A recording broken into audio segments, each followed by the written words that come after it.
নমস্কার বন্ধুরা। কাঁচা আমের সিজনে কাঁচা আমের চাটনি খাবো না, এটা তো হতেই পারে না। তো আজ আমি কাঁচা আমের এমন মজার একটি রেসিপি শেয়ার করব, যেটা আপনারা 2 মিনিটেই বানিয়ে নিতে পারবেন। আর এই রান্নাটা কিন্তু বহু পুরনো একটি রান্না। আমি হলপ করে বলতে পারি, একবার বানিয়ে খেলে বারবার কিন্তু এভাবেই বানাবেন। চলুন তাহলে দেখে নেওয়া যাক। প্রথমেই এখানে নিয়েছি কাঁচা আম। আমগুলোকে ভালো করে পরিষ্কার করে ধুয়ে নিয়েছি। আর এই সবগুলো আম না, এই একটা আম দিয়ে আমি আজকের রান্নাটা করব। আর এই একটা আম দিয়ে কিন্তু 4 থেকে 5 জন খেতে পারবেন। এবার এই আমটাকে ভালো করে একটু মুছে নেব, যাতে আমের গায়ে কোনো রকম জল না থাকে। তো দেখুন, আমটাকে খুব ভালোভাবে মুছে নিলাম। এবার এই আমের গায়ে খুব সামান্য একটু তেল মাখিয়ে নেব। খুব ভালোভাবে তেলটা মাখিয়ে নেব। এই চাটনিটা খেতে কিন্তু ভীষণই টেস্টি হয়। আপনারা একবার হলেও এই চাটনিটা বানিয়ে খান, তারপর কমেন্টে লিখে জানান খেয়ে আপনাদের কেমন লাগলো। আর এই চাটনিটা কিন্তু খাওয়ার শেষ পাতে জমে যাবে, ভীষণই সুস্বাদু হয়। তো দেখুন, ভালো করে তেলটা মেখে নিলাম। এবার এটাকে একটু পুড়িয়ে নেব। তার জন্য গ্যাস অন করে এখানে একটা ছাঁকনি নিয়ে নিলাম। এই ছাঁকনির মধ্যে আমটা আমি পুড়িয়ে নেব। খুব ভালোভাবে ঘুরিয়ে ঘুরিয়ে আমটাকে পুড়িয়ে নেব। তবে এই আমটা কিন্তু পুড়তে খুব একটা বেশি সময় লাগেনি, খুব তাড়াতাড়ি আমটা পুড়ে যায় আর নরমও হয়ে যায়। তো বন্ধুরা, আপনারা তো অনেকভাবেই আমের চাটনি খেয়েছেন, একবার এইভাবে পোড়া আমের চাটনি খেয়ে দেখুন। আমি হলপ করে বলতে পারি, এর স্বাদ কিন্তু কোনো দিনও ভুলবেন না। তো দেখুন, আমটা কিন্তু খুব ভালোভাবে ঘুরিয়ে ঘুরিয়ে পুড়িয়ে নিয়েছি। এবার নামিয়ে নিচ্ছি। এটা এখনও কিন্তু অনেক গরম রয়েছে, তাই এটা একটু ঠান্ডা করে নেব। অপরদিকে এখানে দেখুন, নিয়েছি 1 কাপ মটর ডাল। ডালটাকে আমি 2 ঘন্টা আগেই খুব ভালো করে ধুয়ে ভিজিয়ে রেখেছিলাম। আর এখন কিন্তু ডালটা খুব ভালোভাবে ভিজে গেছে। এবার এই ডালের এক্সট্রা ওপরের জলটা আমি ফেলে দেব। জলটা ফেলে দিয়ে এখানে নিয়ে নিলাম একটা মিক্সিং জার। এবার এই ভিজিয়ে রাখা ডালগুলো আমি মিক্সিং জারের মধ্যে নিয়ে নেব। তো আমি সম্পূর্ণ ডালটা কিন্তু একসঙ্গেই নিয়ে নেব। তো সম্পূর্ণ ডালটা নিয়ে নিলাম। এবার এর মধ্যে দিয়ে দিচ্ছি 5-6টা গোলমরিচ। এবার খুব ভালোভাবে মিহি একটা পেস্ট বানিয়ে নেব। তো দেখুন, একদম মিহি করে পেস্টটা বানিয়ে নিলাম। এবার অন্য একটা পাত্রের মধ্যে নিয়ে নেব।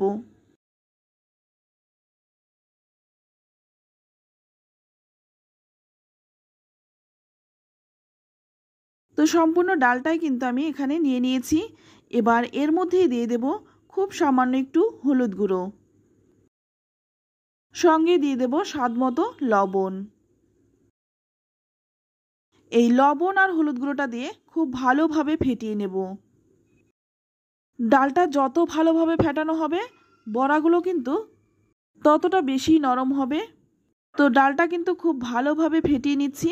যেহেতু এটা মিক্সিতে বাটা হয়েছে, তাই খুব একটা ফেটাতে টাইম লাগে না। তো দেখুন, দেখে বুঝতেই পারছেন ডালটা কিন্তু খুব সুন্দরভাবে ফেটানো হয়েছে।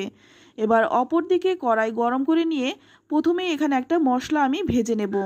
এই মশলাটা হলো 5 ফোড়ন। আর এই 5 ফোড়নটা আমি শুকনো খোলা একটু ভেজে নিচ্ছি। গ্যাসের আঁচটা একদম লো টু মিডিয়ামে রেখে 1 মিনিটের মতো একটু ভেজে নিয়েছি। একটু খেয়াল রাখবেন যাতে মশলাটা পুড়ে না যায়। তো দেখুন, মশলাটা এবার নামিয়ে নিয়েছি। এবার ঠান্ডা করে গুঁড়ো করে নেব। অপরদিকে অপরদিকে ওই গরম কড়াইয়ের মধ্যেই দিয়ে দিলাম 2 চামচ সর্ষের তেল। আর এটা কিন্তু আমি সর্ষের তেলেই করছি, আপনারা চাইলে সাদা তেলেও করতে পারেন, তবে সর্ষের তেলে করলেই কিন্তু বেশি ভালো লাগবে। এবার এই ডালের বড়াগুলো এক এক করে দিয়ে দেব। তো দেখুন, আমি সম্পূর্ণ ডালের বড়াটাই দিয়ে দিলাম। একদিক হয়ে গেলেই উল্টে দেব।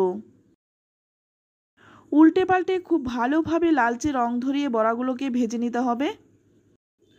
তো দেখুন, খুব ভালোভাবে কিন্তু বড়াগুলো ভেজে নিয়েছি। এবার তুলে নেব। তো সবগুলো ডালের বড়াই আমি ভেজে তুলে নিলাম। অপরদিকে আমটাও কিন্তু ঠান্ডা হয়ে গেছে। এবার আমের এই খোসাটা আমি ছাড়িয়ে নেব।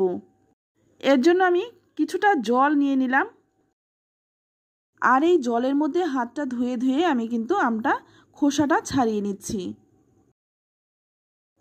তো দেখুন সম্পূর্ণ আমের খোসাটা খুব ভালোভাবে ছাড়িয়ে নিলাম। তো বন্ধুরা, পোড়া আমের এই গন্ধটা কিন্তু ভীষণই ভালো লাগে। আপনারা একবার হলেও বানিয়ে খান, আশা করছি আপনাদেরও খুব ভালো লাগবে। এবারে আমটাকে হাত দিয়ে একটু চটকে নিলাম। তো দেখুন আমের পাল্পটা কিন্তু বের করে নিয়েছি। এবার এখানে নিয়ে নিলাম একটা বাটি, এর মধ্যে নিয়ে নেব 1 বাটি জল, আর এই জলের মধ্যে এবার আমের এই পাল্পটা দিয়ে দেব। তো সম্পূর্ণটাই দিয়ে দিলাম। তারপর এই আমের যে আঠিটা বা বীজটা আমি ফেলে দেব, এটার কিন্তু প্রয়োজন নেই। তো আপনারা চাইলে রাখতে পারেন, তবে আমি কিন্তু এটা ফেলে দিচ্ছি। শুধু এই আমের এই পাল্পটাই নিয়ে নেব। এবার একটা চামচ দিয়ে ভালো করে একটু মিশিয়ে নিচ্ছি।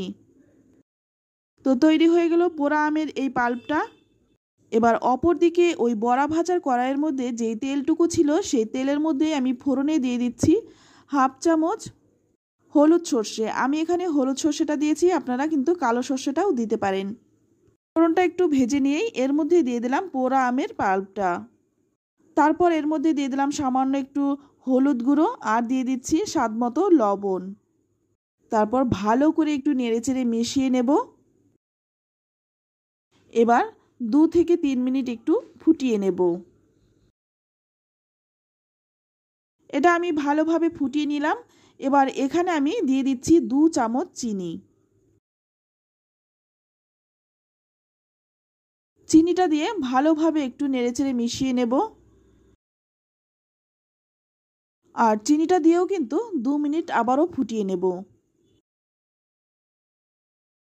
তো ভালোভাবে ফুটিয়ে নিচ্ছি। আর চিনি দেওয়ার পরে কিন্তু আগের থেকে আমের কালারটা অনেকটাই চেঞ্জ হয়ে গেছে।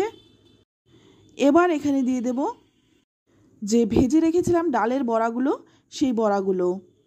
ডালের বড়াগুলো দিয়ে আবারও কিন্তু ভালো করে নেড়েচেড়ে মিশিয়ে দিচ্ছি। আর আমের এই চাটনির টেস্টটা বাড়ানোর জন্য এখানে আমি দিয়ে দিচ্ছি আর 1 চামচ আখের গুড়।